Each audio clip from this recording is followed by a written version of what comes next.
اعوذ باللہ من الشیطان الرجیم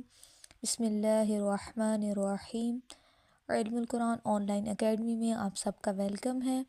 آج کا ہمارا ٹاپک ہے احکام طہارت۔ طہارت یعنی پاکیزگی۔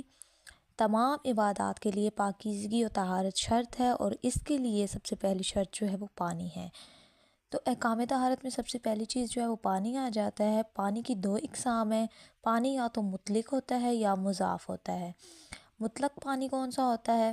وہ پانی کے جو صاف اور شفاف ہو، جس میں کسی چیز کی ملاوٹ نہ ہو، خالص پانی جو ہوتا ہے وہ مطلق کہلاتا ہے۔ اور مضاف کی کیا ڈیفینیشن ہے کہ وہ پانی جو کسی دوسری چیز سے لیا گیا ہو، جیسے تربوز اور گلاب کا پانی، یا کسی دوسری چیز سے ملا دیا گیا ہو، جیسے وہ پانی جسے کچھ مٹی وغیرہ کے ساتھ ملا دیا جائے، کہ اب اسے صرف پانی نہ کہیں اور اس کے علاوہ باقی تمام پانی مطلق ہے۔ ان کی 5 اقسام ہیں۔ یہاں پہ یہ بتایا جا رہا ہے کہ پانی کی 2 اقسام ہیں، یا وہ مطلق ہوتا ہے یا مضاف ہوتا ہے۔ مضاف پانی وہ ہوتا ہے جو کسی دوسری چیز سے حاصل کیا گیا ہو، جیسے تربوز کا پانی ہو گیا، یا گلاب کا پانی ہو گیا، یا ایسا پانی کہ جس میں کوئی چیز ملا دی جائے، جیسے صاف پانی ہے اس کے اندر اگر مٹی ملا دی جائے گی تو وہ پانی اب مضاف پانی میں تبدیل ہو گیا، اب وہ پانی خالص پانی نہیں ہے۔ یعنی وہ تمام پانی کی جس میں کسی چیز کی ملاوٹ ہو جائے وہ مضاف ہوتا ہے، اور اس کے علاوہ جو جتنے بھی صاف پانی ہے وہ مطلق کہلائے گا۔ اب یہاں پہ بتایا جا رہا ہے کہ اور پانی کی 5 اقسام ہے۔ کون کون سا پانی؟ مطلق پانی کی 5 اقسام ہے۔ سب سے پہلی جو ہے وہ ہے قور پانی، دوسری ہے قلیل پانی، تیسری ہے جاری پانی، چوتھی ہے بارش کا پانی، اور 5ویں قسم ہے کنویں کا پانی۔ سب سے پہلی قسم جو یہاں پہ بیان کی جاتی ہے وہ ہے قور پانی۔ قور پانی کون سا ہوتا ہے؟ مسئلہ ہے یہاں پہ بیان کیا جا رہا ہے کہ قور پانی اس مقدار کو کہتے ہیں کہ اگر پانی کو کسی ایسے برتن میں ڈالیں کہ جس کی لمبائی، چوڑائی، گہرائی 3.5 بالشت ہو، تو وہ اس برتن کو پر کر دے، اور تقریباً 10 من 12 سیر اس کا وزن بنتا ہے۔ یہاں پہ یہ بتایا جا رہا ہے کہ قور پانی کون سا پانی ہوتا ہے کہ اگر ہمارے پاس کوئی ایسا برتن ہے کہ جس کی لمبائی، چوڑائی اور گہرائی تینوں 3.5 بالشت ہوں، تو اس برتن کو قور پانی کہا جاتا ہے، یعنی قور کی مقدار کہا جاتا ہے کہ جو اس کی لمبائی، چوڑائی اور گہرائی تینوں 3 بالشت کے برابر ہوں، اور جو وزن کیا جاتا ہے وہ تقریباً 10 من 12 سیر کا ہوتا ہے۔ اب آگے بیان کیا جا رہا ہے کہ اگر عین نجاست مثلاً پیشاب اور خون قور پانی میں گر جائے، تو اگر اس پانی کا رنگ، بو یا ذائقہ اس نجاست کی وجہ سے بدل جائے تو وہ پانی نجس ہوگا، ورنہ نجس نہیں ہے۔ یہاں پہ شرط بتائی جا رہی ہے کہ قور پانی کس طرح نجاست کو یعنی اگر قور پانی میں نجاست گر جاتی ہے تو وہ کس وقت جو ہے وہ پانی نجس ہوگا۔ اس کے لیے یہاں پہ 3 شرائط بتائی گئی ہیں کہ اگر عین نجاست ہے یعنی پیشاب اور خون وغیرہ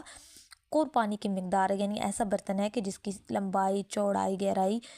3.5 بالشت ہے، اور وہ پانی سے بھرا ہوا ہے، اور اس کے اندر اگر نجاست گر جاتی ہے تو شرط یہ ہے کہ اس کی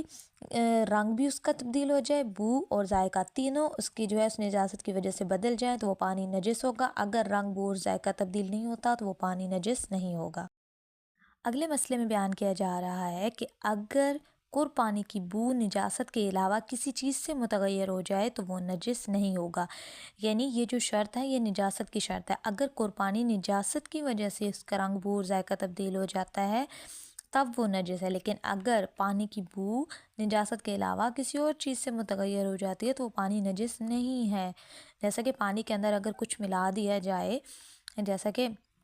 مثال کے طور پر ہم پانی کے اندر کوئی چیز ملا دیتے ہیں، اسے شربت تیار کر دیتے ہیں، تو اس کا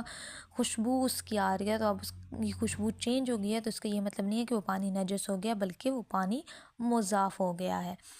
نیکسٹ پوائنٹ آ جاتا ہے کہ اگر عین نجاست مثلاً خون کسی ایسے پانی میں جا پڑے کہ جو قور سے زیادہ ہو اور اس کے کچھ حصے کی بو،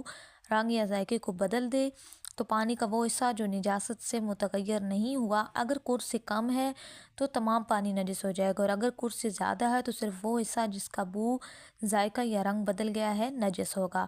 اس مسئلے میں بیان کیا جا رہا ہے کہ اگر عین نجاست مثلاً خون پانی میں گر گیا ہے اور وہ پانی قور سے زیادہ ہے اور اس کے کچھ حصے کا رنگ، بو اور ذائقہ تبدیل ہوا ہے، اب جس کا رنگ، بو، ذائقہ جس حصے کا تبدیل ہو گیا اس کے علاوہ جو پانی ہے اس کو دیکھیں گے۔ جو پانی صاف ہے اگر وہ قور سے کم ہے تو پھر تمام پانی نجس ہو جائے گا، لیکن اگر جو پانی صاف ہے وہ کر سے زیادہ ہے تو صرف وہی حصہ نجس ہوگا جس کا رنگ بو اور ذائقہ تبدیل ہوا ہے۔ آگے ہے مسئلہ نمبر 20 کہ فوارے کا پانی اگر کر سے متصل ہو تو وہ نجس پانی کو اس صورت میں پاک کرے گا کہ اس سے پورے مکمل طور پر مل جائے۔ ہاں، اگر ایک ایک قطرہ ہو کر نجس پانی پر پڑے تو اسے پاک نہیں کرے گا، مگر یہ کہ فوارے کے اوپر کوئی ایسی چیز رکھ دی جائے کہ اس کا پانی قطرہ قطرہ ہونے سے پہلے نجس پانی سے متصل ہو کر اس سے مل جائے۔ یہاں پر یہ کہا جا رہا ہے کہ فوارے کا پانی اگر کر سے متصل ہے تو وہ نجس پانی کو اس وقت پاک کرے گا جب وہ اس سے مکمل طور پر مل جائے، لیکن اگر ایک ایک قطرہ ہو کر نجس پانی پر پڑے گا تو وہ اسے پاک نہیں کرے گا۔ لیکن اگر ہاں یہ شرط ہے کہ اگر فوارے کے اوپر کوئی چیز رکھ دی جائے جس کی وجہ سے پانی قطرہ قطرہ ہونے سے پہلے ہی نجس پانی سے متصل ہو جائے تو پھر وہ اسے پاک کر دے گا۔ مسئلہ نمبر 21 ہے کہ اگر کسی نجس چیز کو نلکے کی ٹوٹی کے نیچے رکھ کر دھویا جائے جو کہ کر کے ساتھ متصل ہو تو وہ پانی جو اس چیز سے گر رہا ہے اگر کر سے متصل ہو، نجاست کی دھونے سے بو، رنگ اور ذائقہ نہ بدل گیا ہو تو پاک ہے۔ یعنی اگر نجس چیز کو نلکے کی ٹوٹی کے نیچے رکھ کے دھویا جا رہا ہے کہ جو کہ کر سے متصل ہو، تو جو پانی اس چیز سے گر رہا ہے اگر تو وہ پانی کر سے متصل ہے اور نجاست کے دھونے سے اس کی رنگ بو اور ذائقہ بھی نہیں بدلا تو پھر وہ پاک ہے۔ اگر کر پانی کا ایک حصہ برف بن جائے اور باقی ماندہ کر نہ ہو تو نجاست کے لگنے سے یہ پانی نجس ہو جائے گا اور جتنی برف بھی پگھلتی جائے گی نجس ہوتی جائے گی۔ یعنی اگر کر پانی کا ایک حصہ برف بن جائے، باقی ماندہ جو پانی ہے جو یعنی پگھلا ہوا پانی ہے وہ کر نہ ہو تو نجاست کے لگنے سے یہ پانی نجس ہو جائے گا اور جو برف بنی ہوئی پانی ہے وہ بھی جیسے جیسے پگھلتا جائے گا وہ نجس ہوتا جائے گا۔ وہ پانی جو کر تھا اگر انسان کو شک ہو جائے کہ کر سے کم ہو گیا ہے تو وہ کر پانی کی طرح ہے، یعنی نجس چیز کو پاک کرتا ہے، اور اگر کوئی نجاست اس سے لگے تو نجس نہیں ہوگا۔ یعنی کہا جا رہا ہے کہ جو پانی کر تھا اگر بعد میں شک ہو جاتا ہے کہ وہ کر سے کم ہو گیا کہ نہیں تو اس پر کر کا حکم جاری ہوگا، وہ نجس چیز کو پاک کرے گا اور نجاست کے لگنے سے نجس نہیں ہوگا۔ اور جو پانی کر سے کم تھا اب انسان کو شک ہوا کہ وہ کر ہو گیا یا نہیں تو اس کا حکم کر پانی والا نہیں ہوگا، اور ایسا پانی ہے جو پہلے اس سے کم تھا اور آپ کو شک ہو رہا ہے کہ وہ کر ہو گیا یا نہیں تو وہ اس پہ کر والا حکم نہیں جاری ہوگا۔ اگلا مسئلہ ہے کہ کسی پانی کو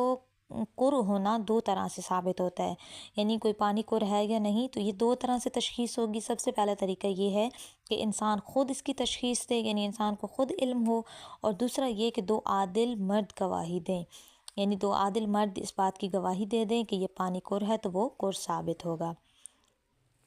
امید کرتی ہوں کہ آپ کو ہمارے لیکچرز پسند آ رہے ہوں گے۔ اسی طرح اور علمی لیکچرز سننے کے لیے ہمارے چینل کو سبسکرائب کریں اور بیل آئیکن کو ہٹ کریں۔ جزاک اللہ۔ اللہ حافظ۔